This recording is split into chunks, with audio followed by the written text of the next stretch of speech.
स्वागत। आज हम एक बहुत ही दिलचस्प विषय पर गहराई से बात करने वाले हैं। ये विलियम्स की किताब है nutrition for health, fitness and sport, और हम समझेंगे पोषण, व्यायाम और स्वास्थ्य के बीच का जो वो जटिल जाल है। हमारा मकसद है ये पता लगाना कि हमारी रोज की आदतें, मतलब हम क्या खाते हैं, कितना एक्टिव रहते हैं, वो हमारी सेहत और हमारी क्षमता को कैसे असल में प्रभावित करती हैं। तो चलिए शुरू करते हैं। बिल्कुल, ये किताब तो सच में एक खजाना है। इसमें हेल्थ, फिटनेस, स्पोर्ट परफॉर्मेंस सब कुछ कवर किया गया है। आज हम खास तौर पर इस बात पर ध्यान देंगे कि हमारी लाइफस्टाइल, हमारे जो चुनाव हैं और हमारी सेहत, इनके बीच का रिश्ता कितना बुनियादी और गहरा है। हाँ, और एक सवाल जो अक्सर मन में आता है, भाई हमारी सेहत पर हमारा कितना कंट्रोल है, खासकर जब जीन्स की बात आती है ना, आनुवंशिकी। किताब पढ़ते हुए एक चीज मुझे काफी दिलचस्प लगी। वो ये कि हमारी जीवन शैली के विकल्प, जैसे हमारा खाना पीना, हमारी एक्टिविटी, ये शायद हम जितना सोचते हैं उससे कई ज्यादा मायने रखते हैं। अमेरिका में मौत के जो मुख्य कारण हैं, heart disease, cancer, stroke, diabetes वगैरह, उनमें से कई तो सीधे इन्हीं आदतों से जुड़े हैं। ये टेबल 1.1 में भी दिया है। और देखिए, विज्ञान भी अब यही कह रहा है। ह्यूमन जीनोम प्रोजेक्ट से हमें अपने जीन्स के बारे में तो पता चला, लेकिन अब एक नया फील्ड है एपिजेनेटिक्स। ये बता रहा है कि कहानी बस जीन्स पर खत्म नहीं होती। हमारा माहौल, खासकर हमारा खाना, ये हमारे जीन्स को ऑन या ऑफ करने वाले स्विच की तरह काम कर सकता है। अच्छा। मतलब बिना डीएनए का कोड बदले। जी हाँ, शब्द जैसे न्यूट्रिजनोमिक्स यानी पोषण का जीन्स पर असर और एक्सरसाइजोनोमिक्स व्यायाम का जीन्स पर असर, ये इसी की पढ़ाई है। सोचिए, आपके आज के खाने का असर कल आपके किसी जीन पर दिख सकता है। अरे वाह, ये तो सच में सोचने वाली बात है। और यहीं पर वो जो विचार है ना, एक्सरसाइज इज मेडिसिन, व्यायाम ही दवा है, बिल्कुल। वो और भी सही लगता है। किताब में एक टर्म है सेडेंट्री डेथ सिंड्रोम, SEDS। मुझे तो पढ़कर थोड़ा झटका लगा। मतलब सिर्फ ज्यादा बैठे रहना ही अपने आप में एक बहुत बड़ा खतरा है, भले ही आप कभी कभार जिम चले जाएं। सही कहा, बिल्कुल सही। व्यायाम का असर सिर्फ कैलोरी बर्न करने तक नहीं है। जब हम कसरत करते हैं तो हमारी मसल्स कुछ छोटे प्रोटीन छोड़ती हैं, मायोकाइंस, और फैट सेल्स छोड़ते हैं, एडिपोकाइंस।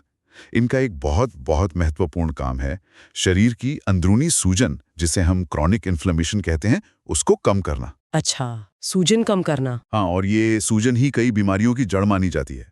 तो एक तरह से मायोकाइंस उस सूजन को, उस गलत सिग्नल को कम करने में मदद करते हैं, जैसे कोई ट्रैफिक कंट्रोलर हो। इससे दिल की बीमारी, टाइप 2 डायबिटीज जैसी चीजों का खतरा कम हो सकता है। तो मतलब शरीर व्यायाम के जरिए खुद को बैलेंस करने की कोशिश करता है अंदर से। लेकिन फिर सही खाना भी तो चाहिए। यहीं पर पोषण आता है। किताब में प्रूडेंट हेल्दी डाइट की बात है। मतलब एक समझदारी वाली सेहतमंद डाइट। ये कोई फैट डाइट नहीं है, बल्कि सबूतों पर आधारित है, जैसे ज्यादा फल, सब्जियां, साबुत अनाज, लीन प्रोटीन, ठीक मात्रा में हेल्दी फैट और कम चीनी नमक। इसकी तुलना अगर आजकल के आम खाने से करें, जहां प्रोसेस्ड फूड ज्यादा है, तो फर्क साफ दिखता है। बिल्कुल। और जहाँ तक स्पोर्ट्स न्यूट्रिशन की बात है, तो ये सिर्फ टॉप एथलीट्स के लिए नहीं है। देखिए, एक हेल्दी डाइट तो बेस है, वो तो सबको चाहिए। पर अगर किसी का लक्ष्य परफॉर्मेंस सुधारना है, तो फिर न्यूट्रिएंट्स कब और कितने लिए जा रहे हैं, वो बहुत ज़रूरी हो जाता है। जैसे मान लीजिए कोई मैराथन दौड़ रहा है, तो उसे दौड़ से कुछ घंटे पहले आसानी से पचने वाले कार्ब्स चाहिए होंगे, न कि भारी प्रोटीन या फैट जो पेट में ही पड़ा रहे। स्पोर्ट्स न्यूट्रिशन के 4 मुख्य लक्ष्य हैं: सेहत, ट्रेनिंग के साथ बॉडी का ढलना यानी अडेप्टेशन, जल्दी रिकवरी, और सबसे ज़रूरी परफॉर्मेंस सुधारना।